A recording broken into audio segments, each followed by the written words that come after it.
sigma r equals a plus b divided by r squared.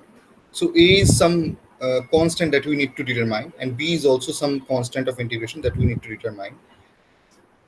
So let's say what we did in when solving the problem involving internal pressure was was we would use these conditions. Okay, you take this expression right here. Okay, and then satisfy these two conditions. So which would give us that sigma.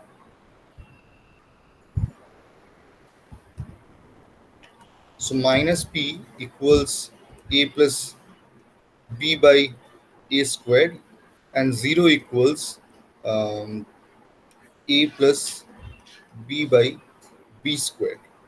Okay, and from that we would determine the the magnitudes of this constants of integration. Okay, so a is also another constant of integration because we obtained a differential equation which looked like this, that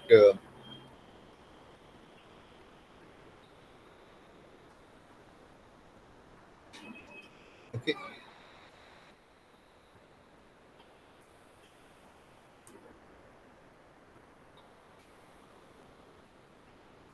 Okay, so please remember all of this is happening within the elastic limit.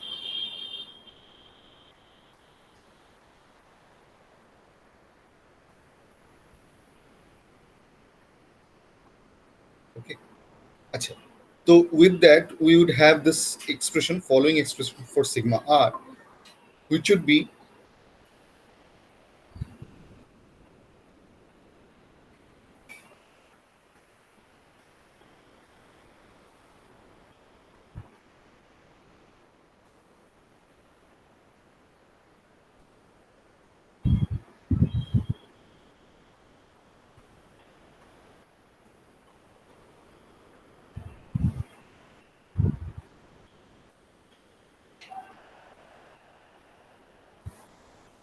okay. Now instead if we choose uh,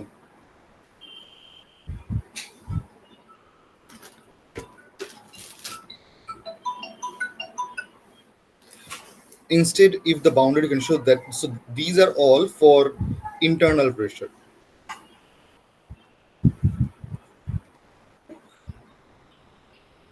If we had external pressure,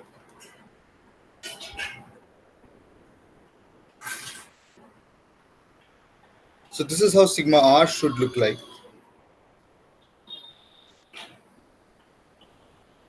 So all we have to do is switch places for a and b,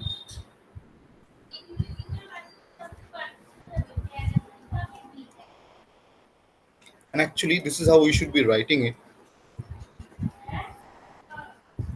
1 minus a squared divided by b squared, and this quantity right here is 1 minus a squared divided by r squared, because of course r is between a and b, so a squared by r squared is actually the smaller quantity. So 1 minus a squared by r squared, and same goes for a squared by b squared. So you can check, if I put a, r equals a, this goes to 0, and if I put r equals b, this is minus b. Okay, and accordingly we can write the expression for sigma theta. So here also we wrote sigma theta equals simply uh, we would have certain value for twice a. So from that we would get, I mean, once we satisfy these two conditions, we would have the expression for sigma theta, which would be something like this.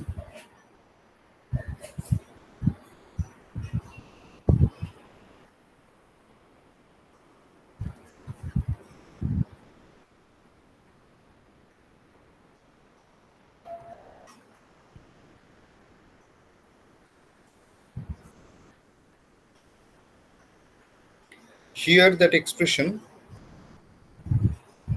how would that change? would it simply,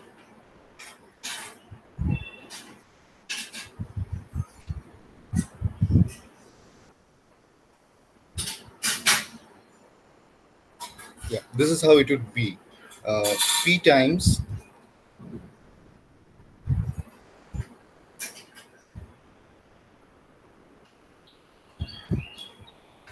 because simply A and B would switch places.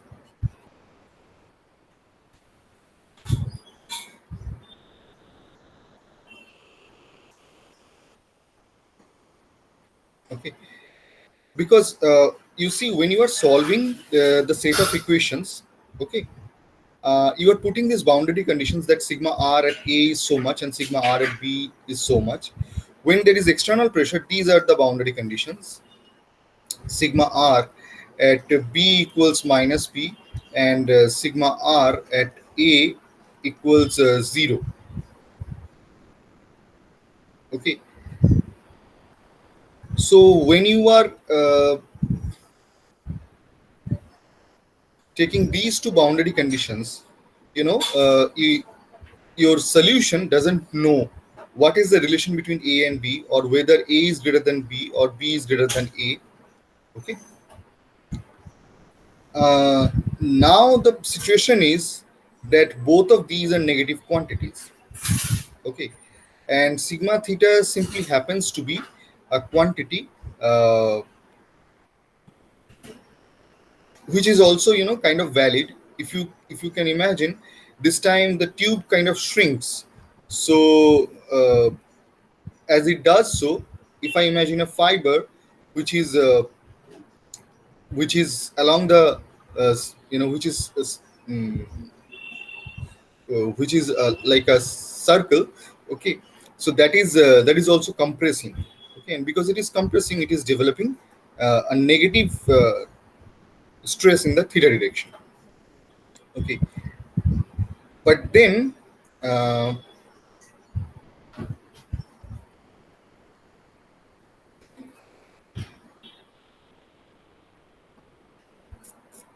this quantity is maximum at the inner radius, because at that time, you know, this sigma theta would be the maximum negative. Okay, now if we look at sigma z, okay, so there are various ways we can get sigma z. First of all, we can get plane strain, or sorry, plane stress, which would give us sigma z equals 0. If we take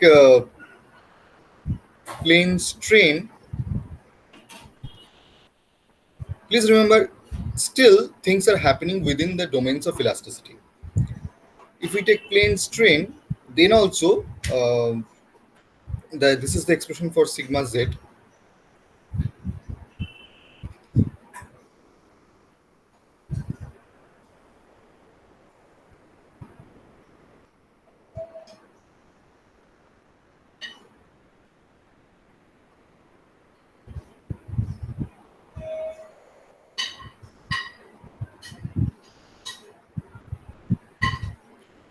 So comparing what we got for internal pressure, here we would get,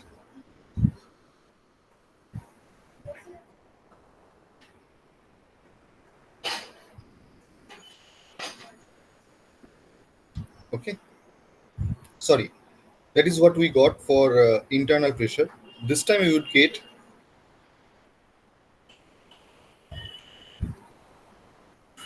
1 minus a squared by b squared.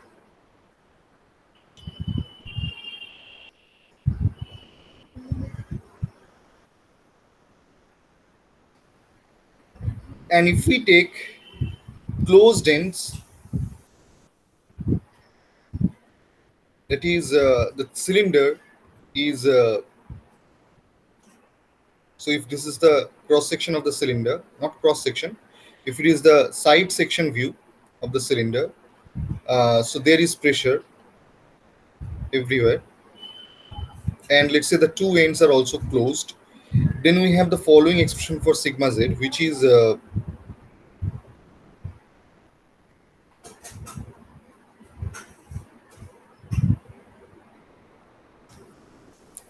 of tensile nature, which is p divided by b squared by a squared minus 1.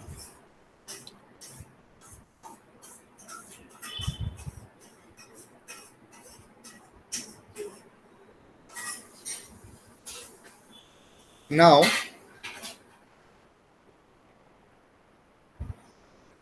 if we consider this case and this case,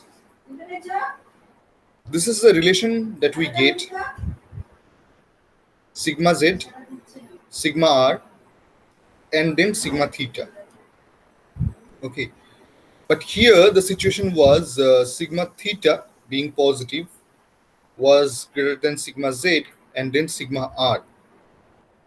Okay, so sigma z was the middle principal stress, and we didn't consider that while considering the plastic, while considering the plastic part of the deformation, or while considering Tresca criteria. But here it seems that in addition to sigma theta, of course, we can see that from these two expressions that sigma theta is has an higher absolute value compared to sigma r. Sigma r, of course, negative everywhere, but sigma theta has higher absolute value, which is also negative. Now, now the only term that is with plane strain, okay, we need to know whether that quantity is whether that quantity is greater than sigma r. Then we can be sure that in all situations this relation holds.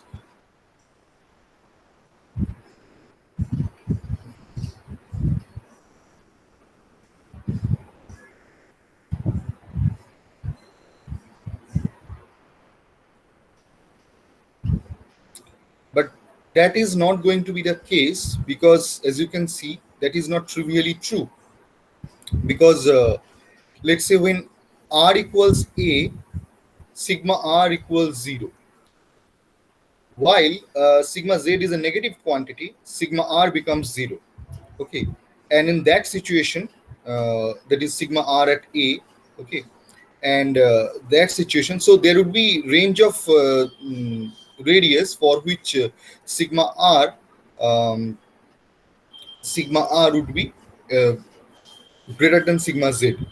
Okay, so it cannot be surely said that with the plane strain situation, this is what happens. I mean, sigma z is the middle stress that cannot be. Sorry, sigma r is the middle stress that cannot be said for sure. Okay, so the only difference here it is going to be for these two cases, the plane stress case and the closed end case, that your sigma z and sigma theta are the two extreme stresses, and that then takes part in the plastic part of the calculation. Okay, um, with plane strain, it is actually uh, dependent on the fact that whether sigma r is the the highest stress, okay, or the sigma z is the highest stress. uh, now now with plane strain situation, if you are given the condition that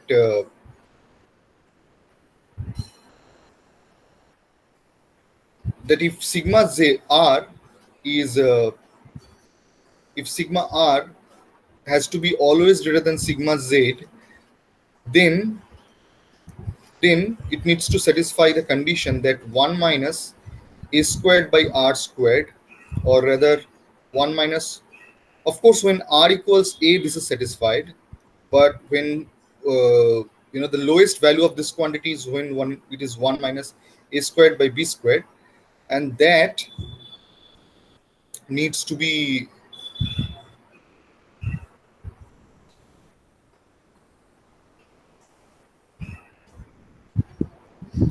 sorry, the highest value that needs to be smaller than twice nu, and therefore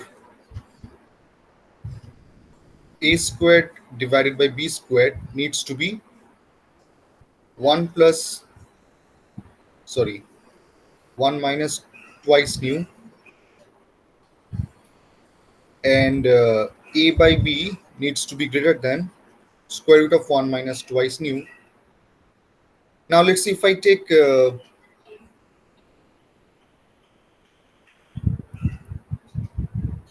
nu equals 0.25, so then the relation is that a by b should be greater than 0.707, which is 1 by root 2. So, but even with thick cylinders, you can typically expect that a by b ratio is I mean, even if it is 9 by 10, that's too thick a cylinder. Okay, uh, but that depends. There could be situations where this is true, but if this condition is satisfied, okay, so for the plane strain situation, you can assume that the sigma r is the uh, mm, high stress in the out of the three principal stresses, and then you can use sigma r for the calculation. But as it turns out, for the other two situations, as you assuming plane stress, it is typically referred to as open end, which basically means that there is no cover at the ends of the cylinder. So the cylinder is open, but some internal pressure is being applied at the inner radius. So, so in that situation, and for closed end situation, sigma z is actually the highest stress, and because it is the it is greater than or equal to zero, and the other two stresses are negative, sigma theta being the having the highest absolute value. So then your Tresca criteria applies to the difference between sigma theta and sigma z on those two situations. Okay. Now, now today we would solve an example only with the internal pressure, and even in your semester you can only expect a problem related to internal pressure. Okay, but I'm just trying to tell you about a little bit of other things. For example, interference fit. Okay, so there you have multiple cylinders or multiple tubes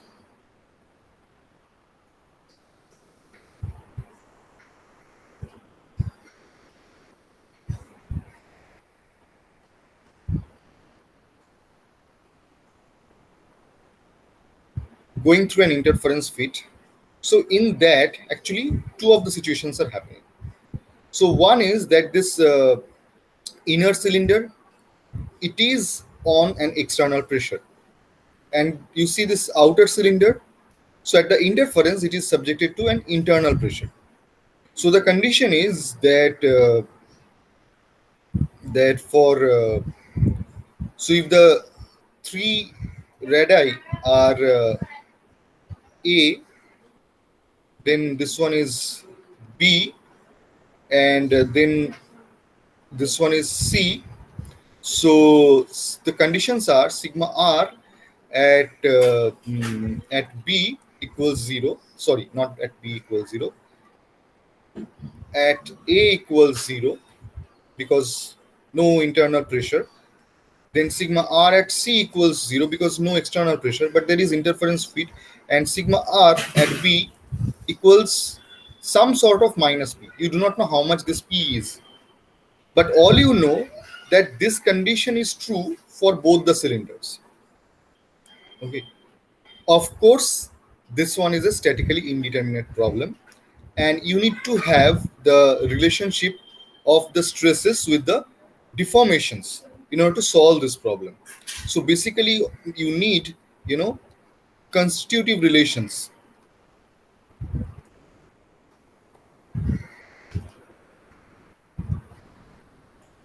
In plasticity,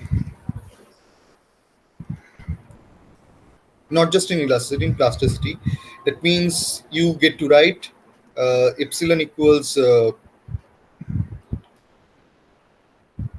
d inverse sigma, which is the elastic part, and then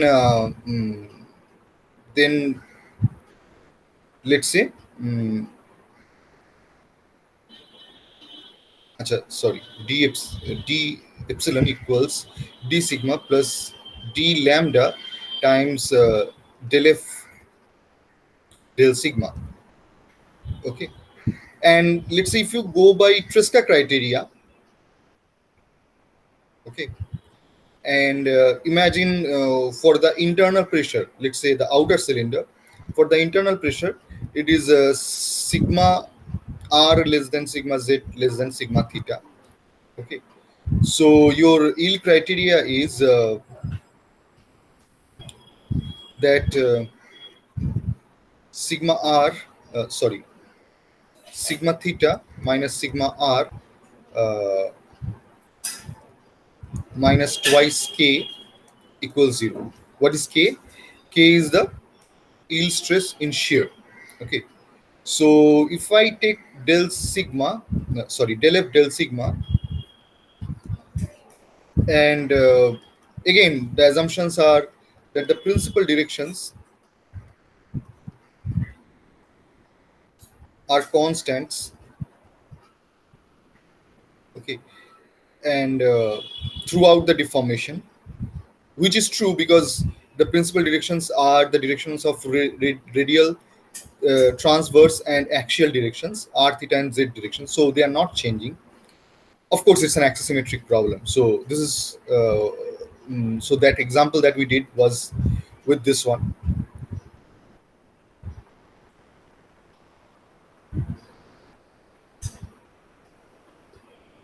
and then del f del sigma equals this quantity.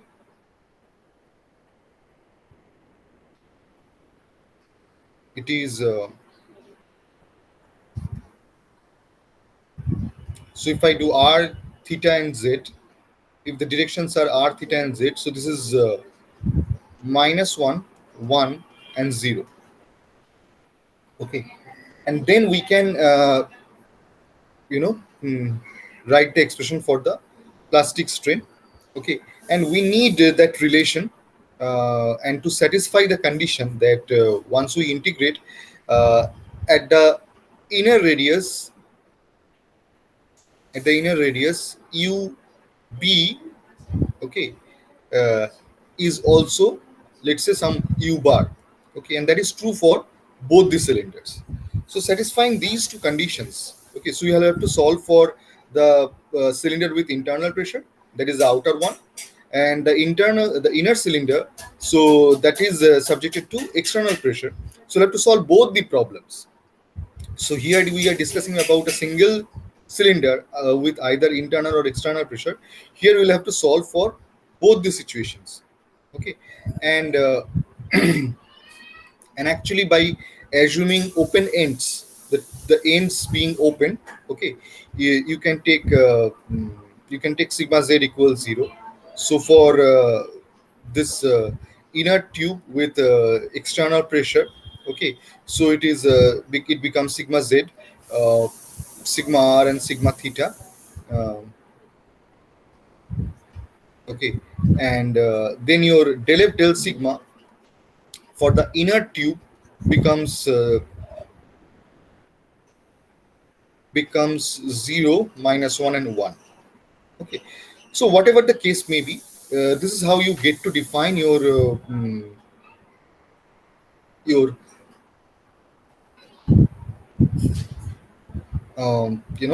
the gradient of the yield criteria, gradient of the flow rule. So basically with that you get, so you have to satisfy both of these conditions, okay, at the interface. So the deformation that you get from the external tube and the internal tube, okay, the deformation has to be same at the interface, and also the stresses have to be same at the interface. The stresses have to be same at the interface because of equilibrium. Because no, sorry, because the third law applies that the actions and reactions have the same value and opposite direction, and the displacement condition has to be satisfied, because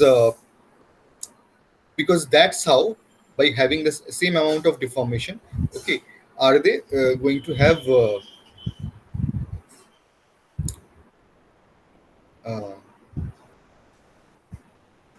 no, sorry, I made a mistake. So the deformations are not same.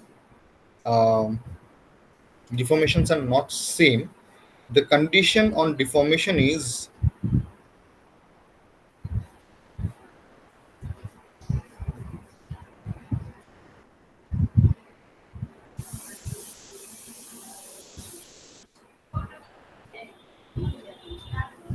condition on deformation is,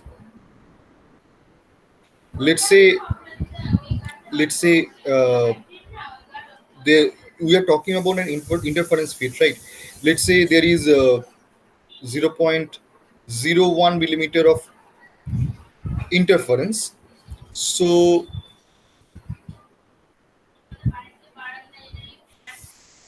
so the thing is that that you be at of the outer cylinder minus, so because it has it is for the outer cylinder, it is the inner radius is, the trying to expand, and then for the inner cylinder, the outer radius is trying to compress. The difference between the two has to be this interference delta. So this is the condition, not this one. The stresses have to be same, and this condition must be satisfied for the displacement. So as you can see, it's a very complicated problem, and possibly something you won't be able to solve, in an exam, okay, with the prescribed time limit of, so you cannot solve it in, that for a, so it cannot be one of the problems in your exam question paper. Okay, so all I'm trying to do is to give you a glimpse of what sort of calculations might be involved in this process. I'm not actually deriving this. Okay, so all I'm trying to say here is, we'll stick to internal pressure, and we'll try to solve a problem involving internal pressure.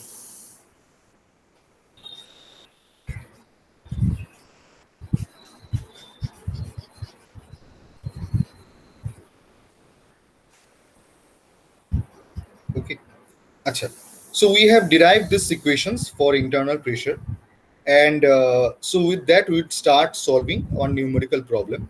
So imagine, A is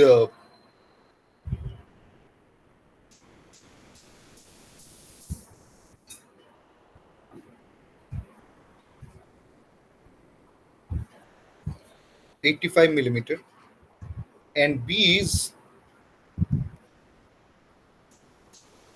100 mm. Okay,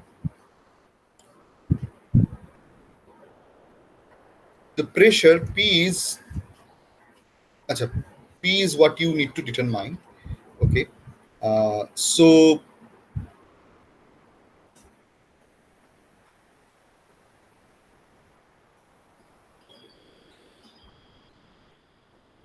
the other condition is that yield stress in shear is 80 megapascal. Okay, so can you determine the P at the initiation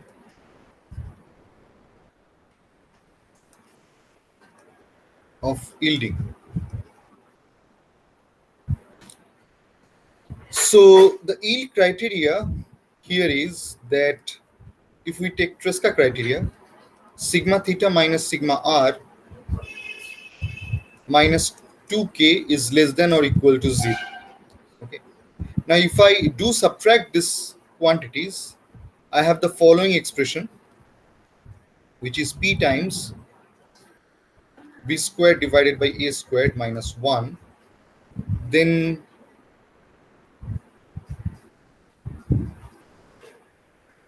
subtract sigma r. So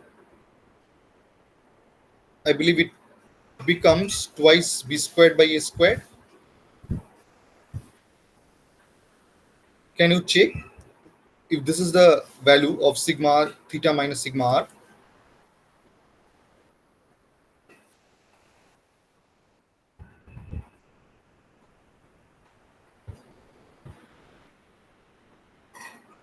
Sorry, it actually is b squared by r squared.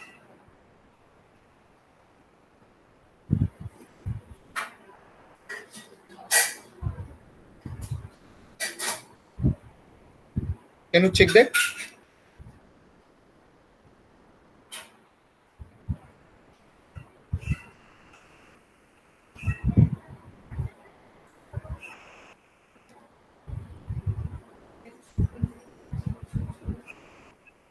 Yes, sir. Yes. ওকে, একটা account mute করে দাও। Okay, so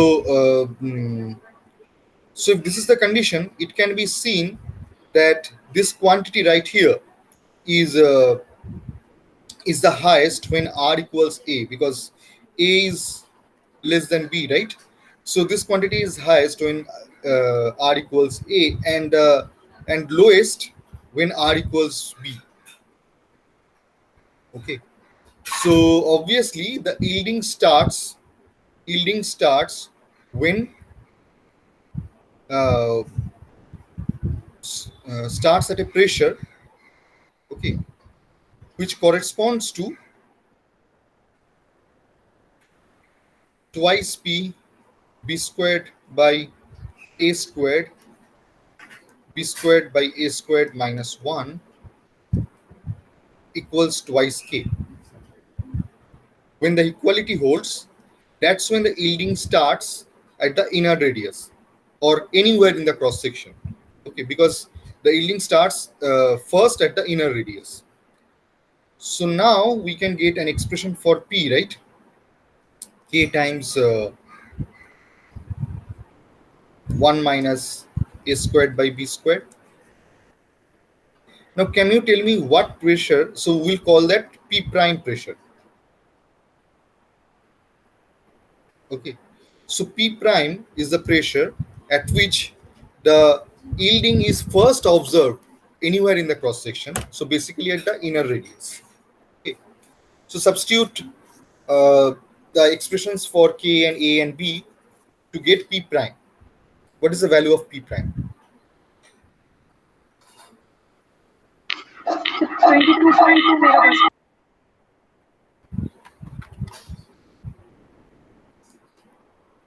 22.2. Yes, sir. Okay. Okay. So the next thing we would do,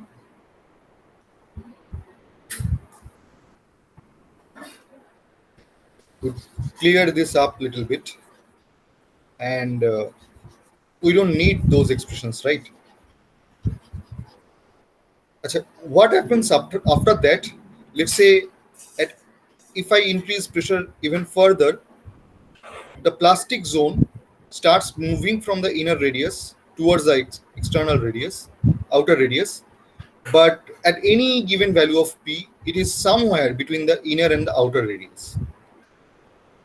Okay, and let's say now there is this plastic core and elastic shell forming inside the thick cylinder. Okay. So basically we are redoing the derivation of the thick cylinder problem, and let's say the size of the plastic core is c.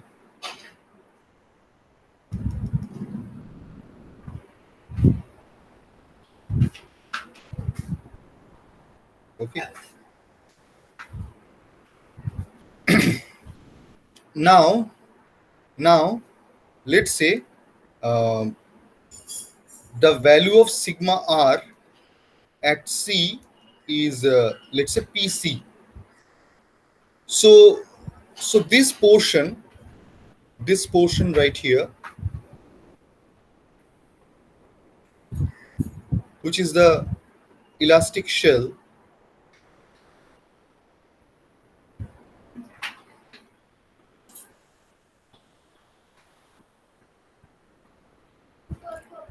elastic shell,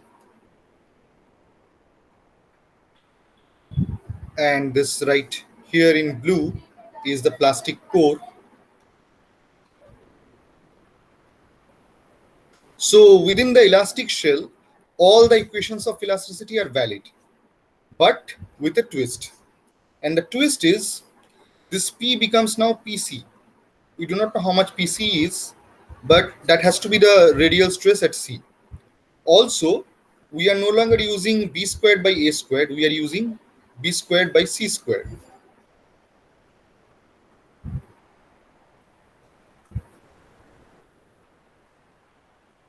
So the two conditions that they are automatically satisfying is that at radius equals C, radius equals B, this becomes zero. The sigma r becomes zero. Radius equals B. When r equals B, sigma r becomes zero. You can check. And when r equals C, the sigma r is minus PC. Okay. So that is also satisfied. So these two conditions are satisfied by this. Okay, and also the corresponding conditions for sigma theta, some of which comes from uh, the governing differential equations or the equilibrium equations. Okay, and in part the elastic constitutive relations. So we used only we use constitutive relation, but only elastic constitutive relation.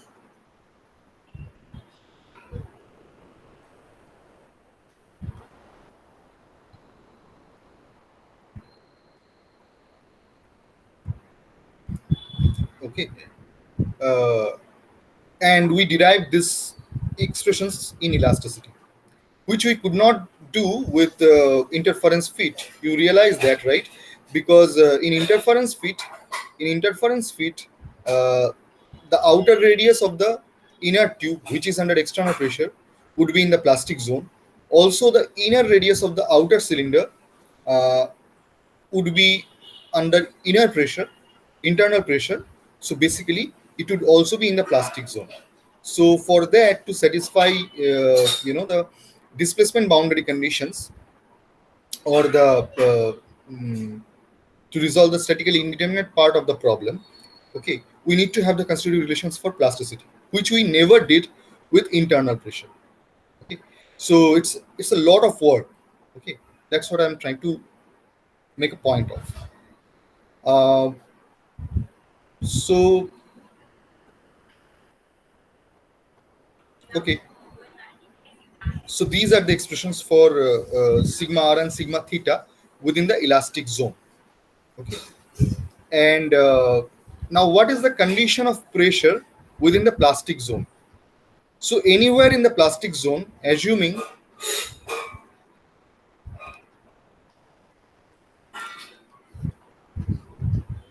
elastoplasticity with no hardening, also known as, so this is tau versus gamma, and this is k, the yield stress in shear. So it is elastic. What do we call it? Elastic, Perfectly plastic. perfectly plastic. Correct. So assuming the material to be elastic, perfectly plastic, we are only simplifying the problem actually. Okay. Because if there are hardening, then it is going to be a little bit difficult. So, so this is our yield criteria. So now the equality holds anywhere within the plastic zone. Uh, that is to say that your sigma theta equals sigma r plus twice k.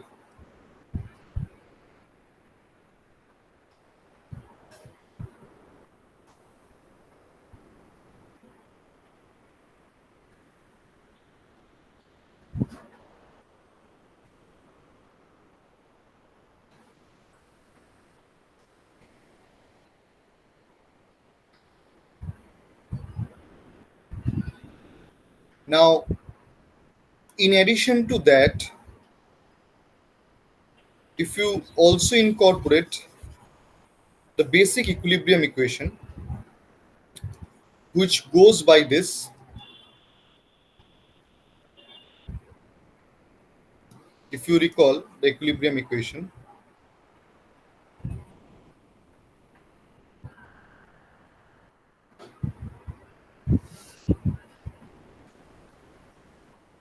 so we actually derived that during the class. Sigma r prime, any derivative is with respect to the radius, equals sigma theta minus sigma r divided by r. Okay, we actually did that derivation. Okay, so you can actually look into that. Okay, uh,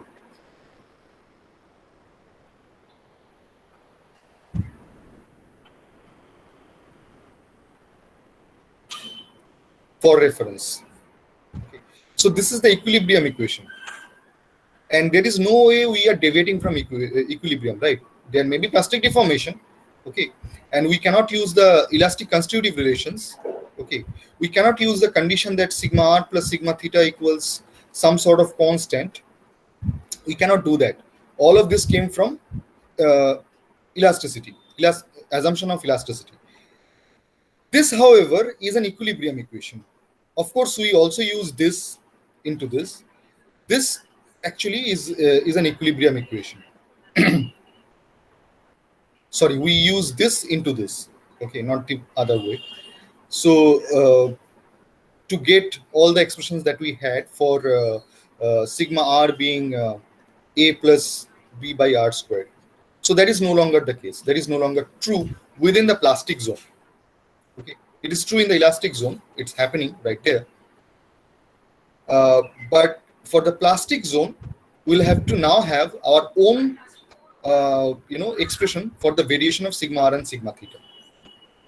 Of course, we get to use the equilibrium equation, and instead of supplying a linear relationship involving the sum of the two principal stresses, two extreme principal stresses, we now have to use the difference of the two extreme principal stresses, which is sigma theta minus sigma r equals twice k all the time within the plastic zone. So if we use that, we get even simpler expression for actually sigma r prime, and that is that sigma r now becomes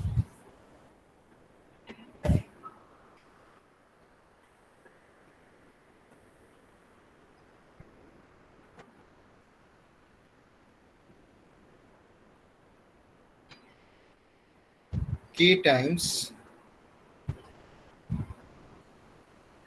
what mistake did I make?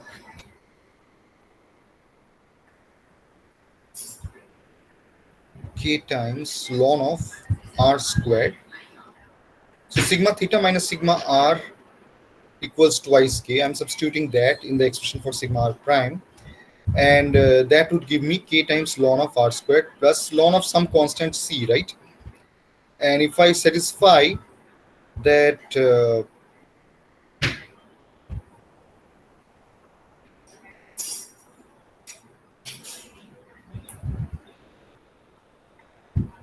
okay, I'll call it a different constant. Let's say ln of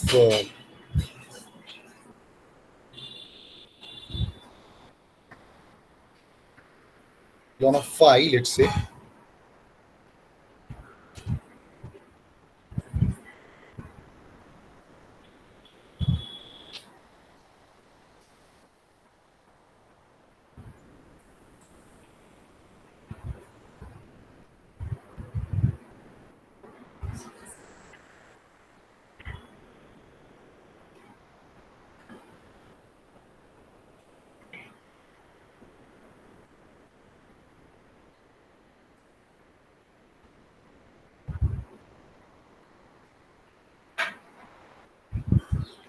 Is it the condition?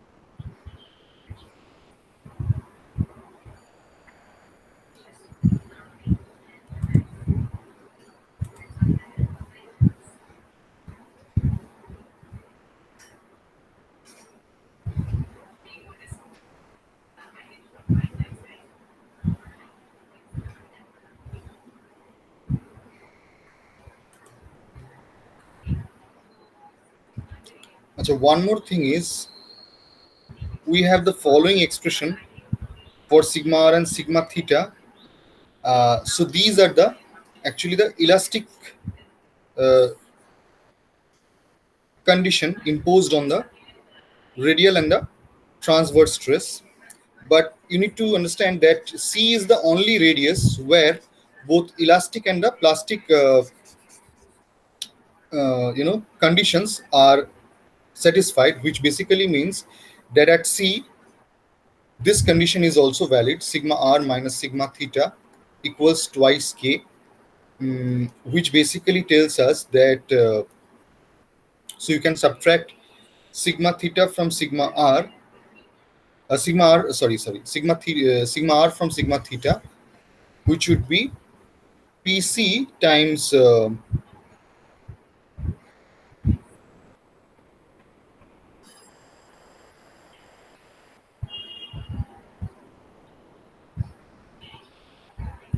pc times twice b squared by r squared by b squared by c squared minus 1 equals twice k. Okay, so now you know you have the following expression for pc, much like what you got for p prime, which is sorry, this has to be r equals c, right? So 1 minus c squared by b squared. Now uh, let us determine pc if let's say c is halfway between a and b. Okay, so that would be 92.5 millimeter. Can you determine how much is the value of pc?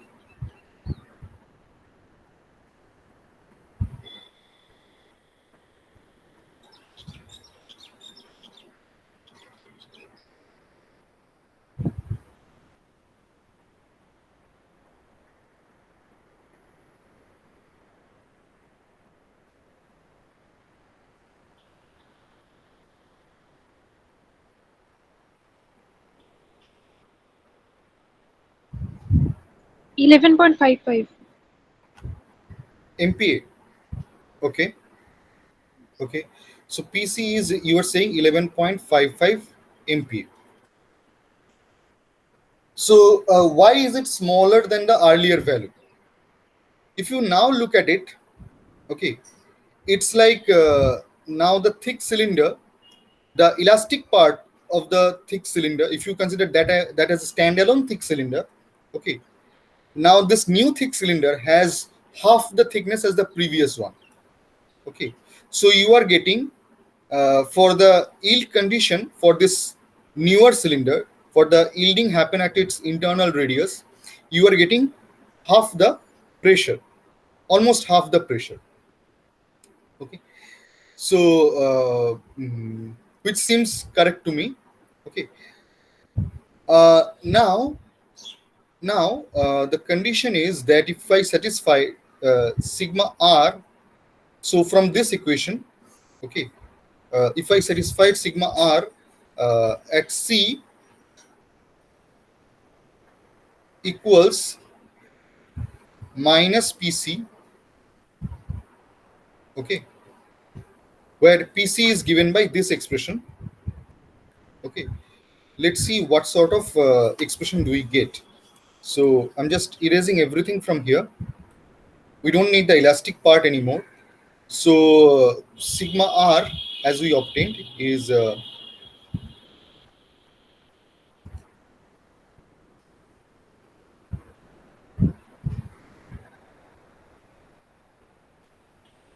sigma r is I believe k times ln of r squared plus phi, and the condition on sigma r is that at sigma r equals c, it is minus pc, which is to say it is minus k times 1 minus c squared divided by b squared. So k ln of c squared plus phi equals this quantity. So phi is essentially this quantity minus k ln of c squared plus 1 minus c squared by b squared. When I substitute that to sigma r, I get minus k ln of c by r whole squared.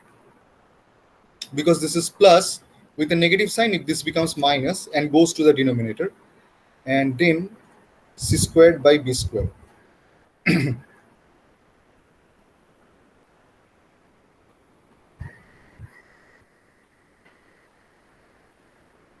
Okay, so you can see this 1 by 1 minus c squared by b squared is a positive quantity, and then this quantity right here, c by r, is actually greater than 1. So this is also a positive quantity. So in the end, sigma r is always trivially negative.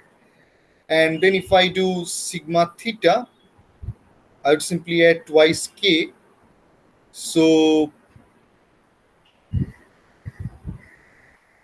it becomes k times 1 plus c squared by b squared minus ln of c by r whole square.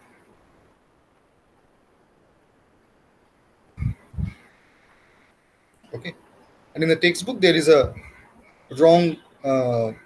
Okay, should it be minus or plus? Yeah, it should be minus. Okay, in the textbook there is a mistake. They have put it a plus, but this should be minus. Okay, so these are the expression for sigma r and sigma theta.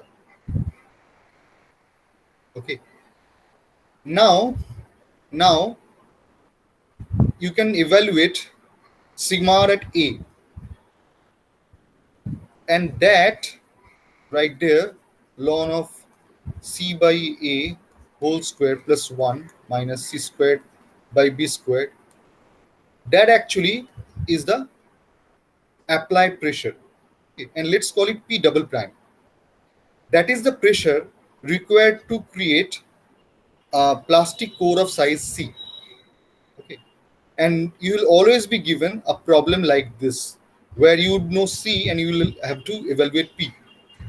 uh, but let's say if you are given the value of p. Okay, no, we will not call this p double prime. Let's call it p, the applied pressure. Okay, so let's determine p double prime. That is the maximum pressure, and maximum pressure, that is the limit on of the load bearing capacity of the thick wall tube, which basically means this p as a function of c, this p which is now a function of c. Okay, when c equals b, so that is the pressure which becomes the maximum pressure. So you cannot apply any more pressure to the thick cylinder. At that pressure, the load bearing capacity of the thick cylinder ends. So can you tell me what is that value?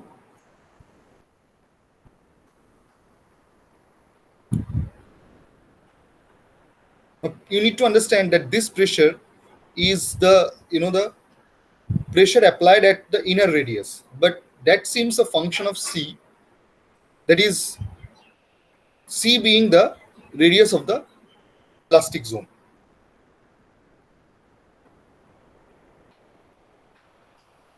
or c being the interface of the plastic and the elastic zone.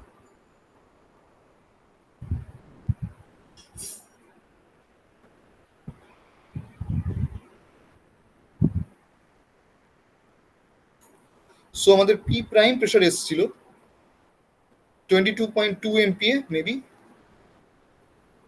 What is the value of p double prime?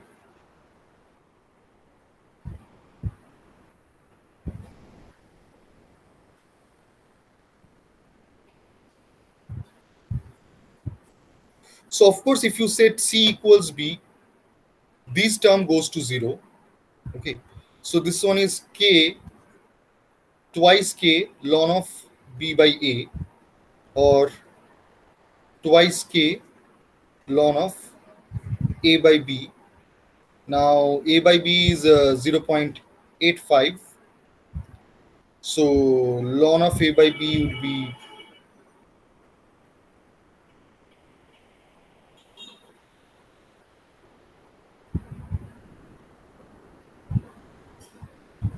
okay, it should be the negative of that, right?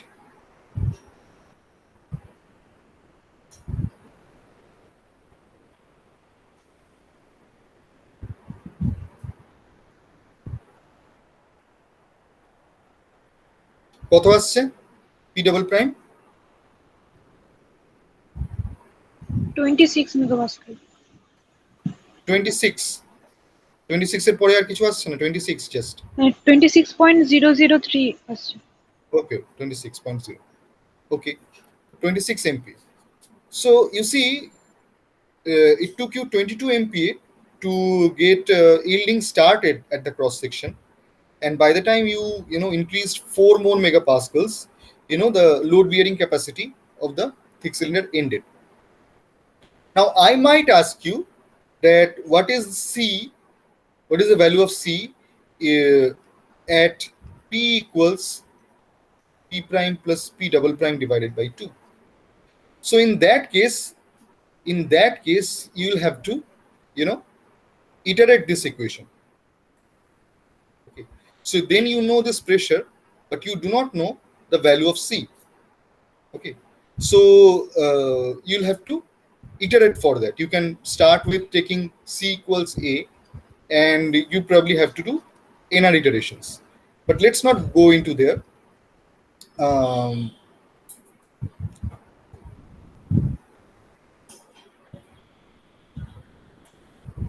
so we mentioned that if we take c equals a plus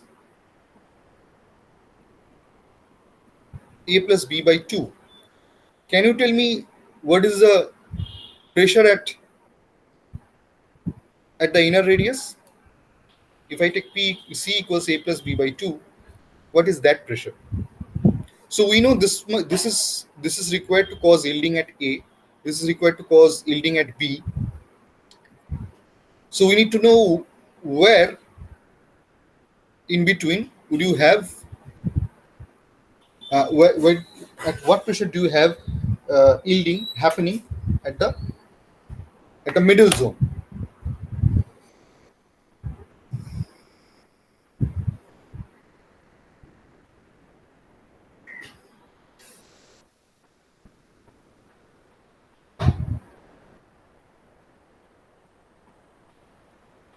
sir এটা তো ওই k into 1 minus c square by b square ওই ফর্মুলাটা লাগছিল। না না না, একদম না, এইটা লাগছে।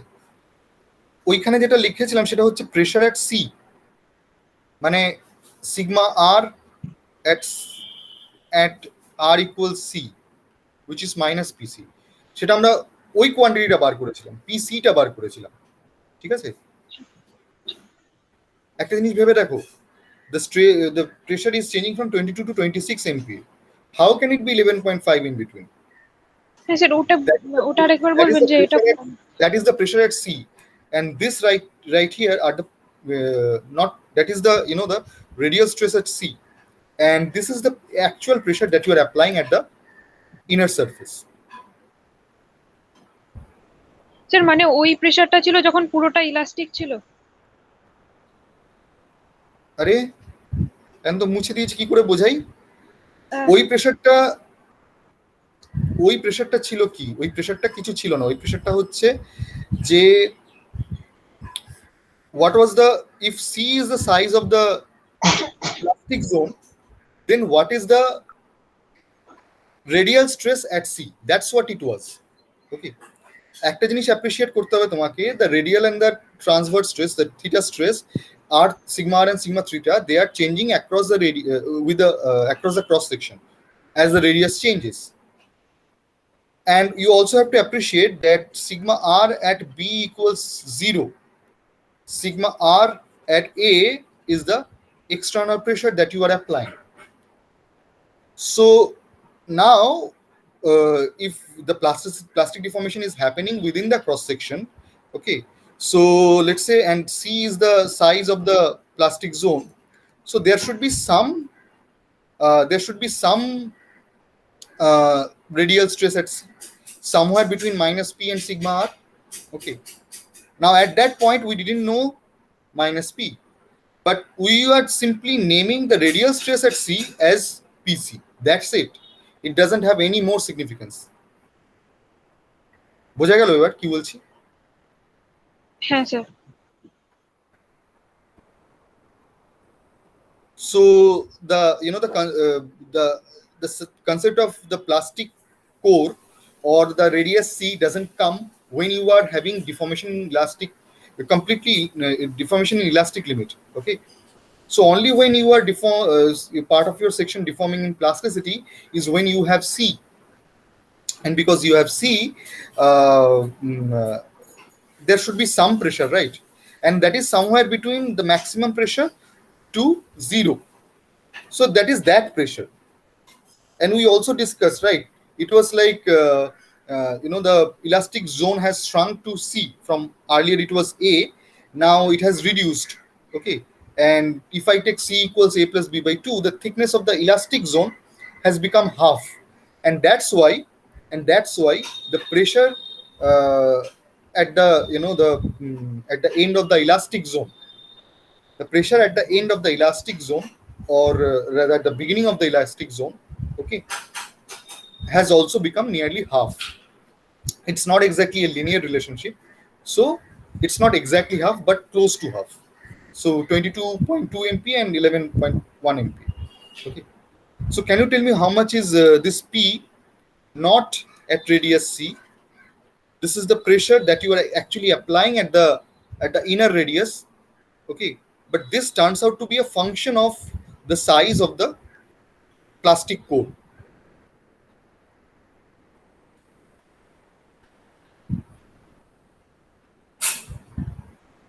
কি ভ্যালু আসছে P এর,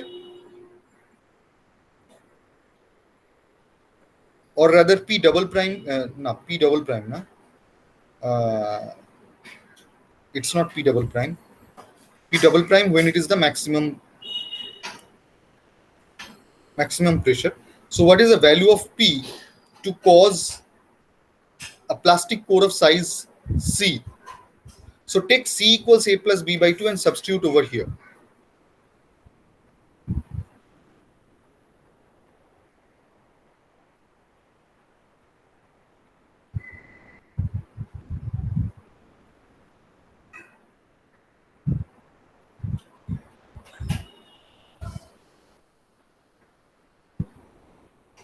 কত আসছে ভ্যালু? স্যার করছি।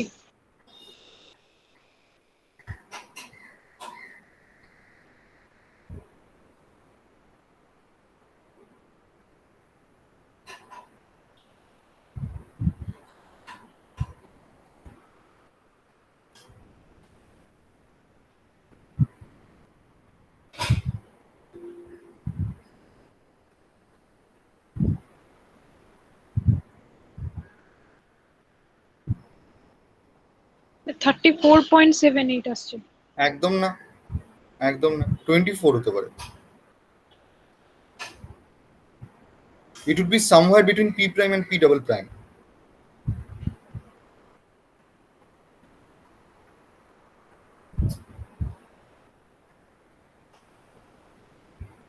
ভালো করে চেক করো।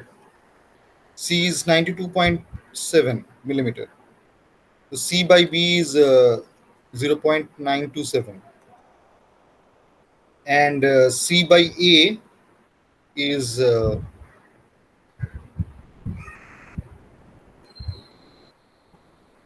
around 1.08 or something.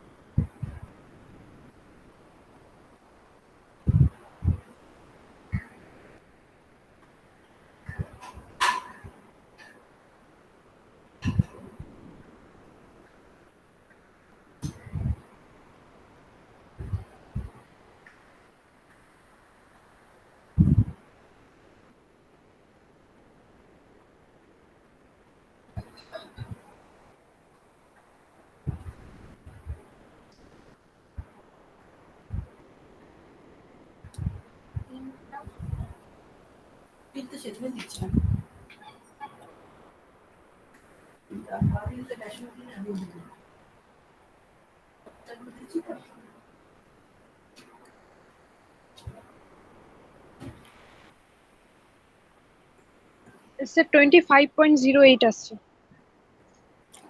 25.8. হ্যাঁ, Okay. 08। 0.8 ampere. Okay. Which seems okay to me. So you see, from A to C, when the size of the plastic core goes from A to C, it takes about 3 megapascal. But going from C to B only takes 1 megapascal. Okay. Acha. So in the end, to summarize,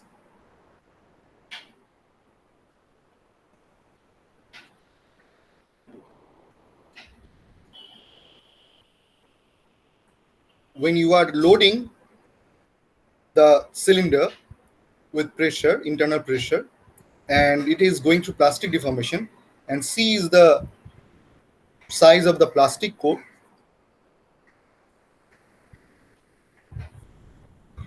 So these are the expressions for sigma r and sigma theta.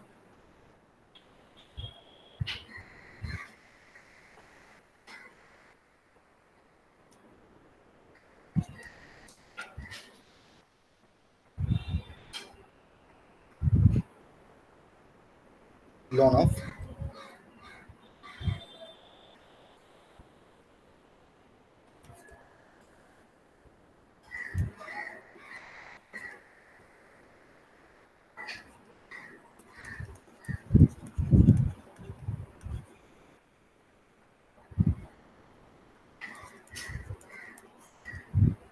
when r is anywhere between A and C, and sigma r equals minus PC. So PC for the time being is just a symbol representing the radial stress at C.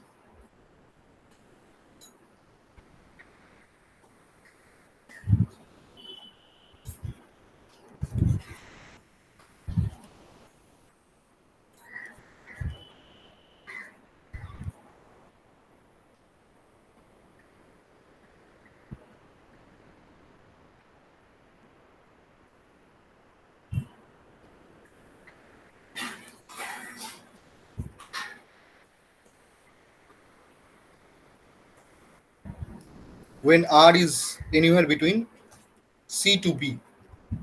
Okay, and the condition is sigma r at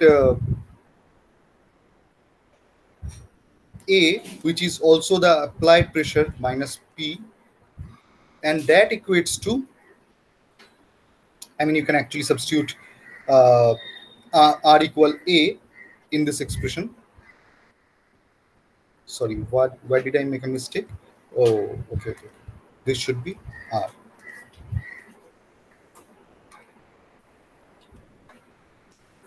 and same thing happens here. Okay, so this corresponds to minus K times 1 minus C squared by B squared plus ln of C squared by A squared. Okay, so basically, if I want to know the internal pressure, that is this value, C squared by A squared.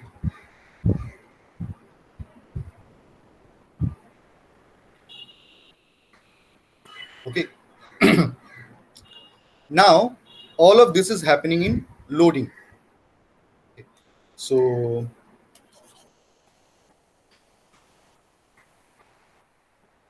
this two is when R is less than C, and these two when R is greater than C, and the pressure that is being applied is K times 1 minus C squared by B squared plus ln of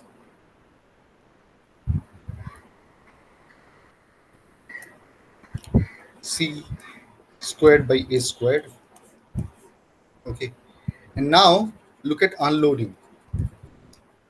Now, how much would be unloaded? The unloading process is elastic, so the unloading would happen. So let's call this P as P star. Okay, so that is the pressure required to cause a plastic core of size C. So while unloading, your delta sigma R is has a single expression across the entire cross section, not a single value but a single expression, because for the entire cross section the unloading is elastic, whether it was loaded in elasticity or plasticity, the unloading is completely elastic, and the change in sigma R, okay, delta sigma R unloading would be P star minus P star times b squared by r squared minus 1 by b squared by a squared minus 1, and delta sigma theta would be p star b squared by r squared plus 1 b squared by a squared minus 1. And then you have the residual stresses.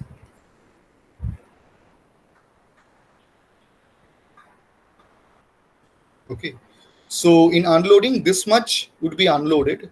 Okay, and after unloading whatever stress will remain. Okay, so you subtract the same expression in from the for r less than c and for r greater than c. Okay, so it is changing in the same way. Of course, it's not a constant changing with the radius, but it has a single expression. So the residual stresses are sigma r minus delta sigma r, and sigma theta residual would be sigma theta minus delta sigma theta. So subtract this expression from here for residual stress uh, within the plastic zone, subtract from here for the residual stress in elastic zone. Subtract this delta sigma theta from the first expression for residual stress in the plastic zone, from this for the residual stress in the elastic zone. Okay, we will have non-zero residual stresses in each zone. Okay, after that what you can do is you can plot sigma r residual and sigma theta residual with r. So that you can take as an assignment for the day. So in an Excel sheet, try to get the plot of the residual stresses. Okay. So you can take r between a's a and b. Okay, so take steps of 1 millimeter. So you will have 16 values from 85 to 100. Okay, for those 16 values plot the residual stresses in radial and theta direction. এই পার্টটা ক্লাসে করার কিছু নেই, কারণ এটার জন্য you will have two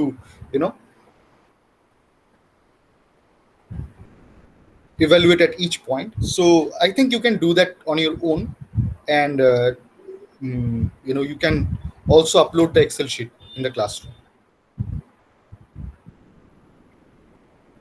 Okay, sir. Okay, so shall we end? Yes, sir. Okay.